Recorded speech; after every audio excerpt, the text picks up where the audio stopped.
In this interview, Representative Jasmine Crockett discusses the recent hearing involving Jack Smith, the special prosecutor. She highlights the importance of Smith's public testimony, emphasizing that it allowed the public to see his credibility despite ongoing attacks from Donald Trump. Take a listen. On the House Judiciary Committee in that hearing today, Democratic Congresswoman Jasmine Crockett, who, as you know, is also running for Senate in Texas. Congresswoman, thank you for being here. I know you're very busy with the work that you are doing. I want to begin with the fact that this was the very first time, really, that Jack Smith may have had his day in court, so to speak, publicly. He's wanted to testify publicly. You had advocated for that as well.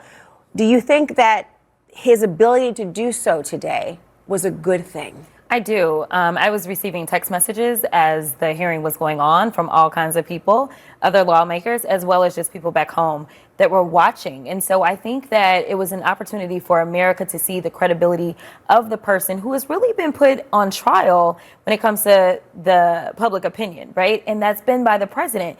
He has consistently said all kinds of nasty and threatening things about Jack Smith. But Jack Smith, as a prosecutor, and you know how this goes, as a prosecutor, he's not a political figure. So this is somebody who was kind of in the shadows. And basically, Jack's like, I am going to stand by my work. The only reason these charges got dropped is because you became president. And we know that that's why he ran, was so that he could avoid prosecution. You know, you made the point earlier today as well that he had been criticized more for whether he had the authority to prosecute more than the actual substance of the allegations that grand juries indicted him on. Right. Why do you think Republicans focus more on really process more than the result? Because it didn't work out very well for them, right? They didn't want to talk about the actual subject matter. Exactly. Which the subject matter was the fact that the president needed to be prosecuted. And as I stated today, I am almost positive that if Jack Smith would have had his day in court and prosecuted the president, well, the president would be under the jail right now. But unfortunately, he never got to see that day for a number of reasons. One, obviously, involves Eileen Cannon, who is a Trump appointee and basically, I would just say, a Trump flunky. Jasmine Crockett, she also raised concerns about ISIS increasing funding and their accusation of technology to access people's cell phone information, calling it a greater threat to constitutional rights than the phone records obtained by Smith. What she was basically referring to is the fact that the Republican, they get head over heel when their phone records are being collected, or if they find agencies like FBI or anybody for that matter tapped their phone, spied on them. But the same thing happens with the Democrats too. In the case of Jack Smith, he collected some of the information from the Republican members in the Congress, and the Republicans, they are freaking out over this, while knowing that this is a very common practice. So you see the double standard when it comes to investigating these Republicans. They don't like it. But when they know that tapping phone or spying on their call records is something very, very common, they seem to me look like they're okay with that kind of information. But when it comes to them and investigating them, they don't like it. Has a remaining kind of gag order on the classified documents report out of Mar-a-Lago, so he was constrained to some degree of what he could actually say. Many believe there was a perjury trap that was already being set from his presence, and also would he violate that order and get himself in hot water? Even without that, though, President Trump is calling for him to be prosecuted.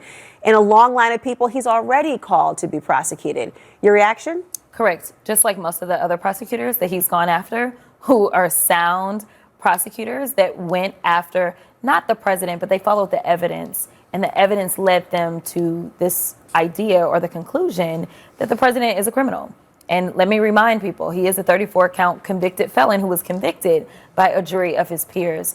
And so I know that Jack Smith is really tight on this. You know, I said in the closed door deposition that he delivered where he talked about Volume 2 and basically said, I'm not allowed to speak about that because of an order, right? And so they were consistently trying to get him even behind closed doors. And so he's been very careful and methodical, like a good prosecutor would be.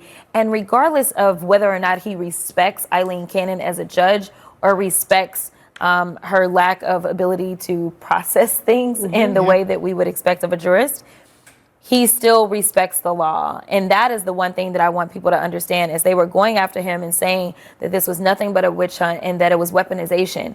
In the midst of all this drama, he's still saying that this rogue judge has a court order and he's abiding by that. That tells you everything that you need to know about who he is.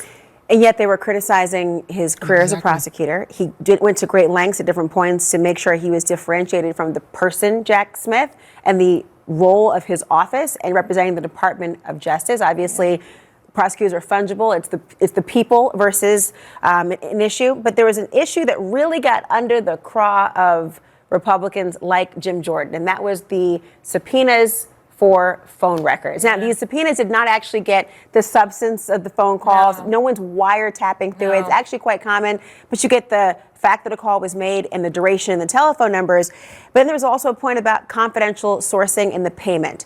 Did either of those 2 points, either in the first time you heard him behind closed doors or now, do you think that impacts his credibility? No, absolutely not. The fact that he got toll records. Remember when the Senate decided to add in, when they reopened the government, $500,000 payments? Now, can you imagine that basically you decided that you were going to be on a phone call with a criminal, a defendant, right? And basically, as they are trying to develop their case and they are trying to figure out like who was where, making what phone calls and to who and to how, that's all they were, was toll records. These were not wiretaps, right? Interestingly enough, today I also dealt with MLK and the declassification of those documents. And we were talking about Hoover and how Hoover tapped MLK's phones, right? Like, this is what the federal government did. And I also That's the substance of the call, not just the existence. Substance. Exactly. Not just the existence, right?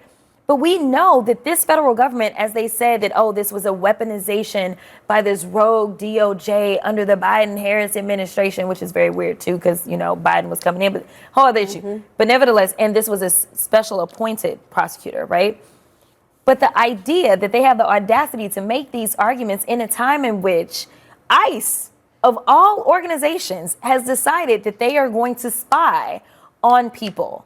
That is crazy. Like, you're mad that somebody sees that you made a phone call, yet you have nothing to say about, especially on today, where we went through our funding bill and you increased the funding to ICE. ICE is now the 5th largest funded military in the world. That is crazy. And they are consistently violating people's constitutional rights. That's not a violation of your constitutional rights whatsoever.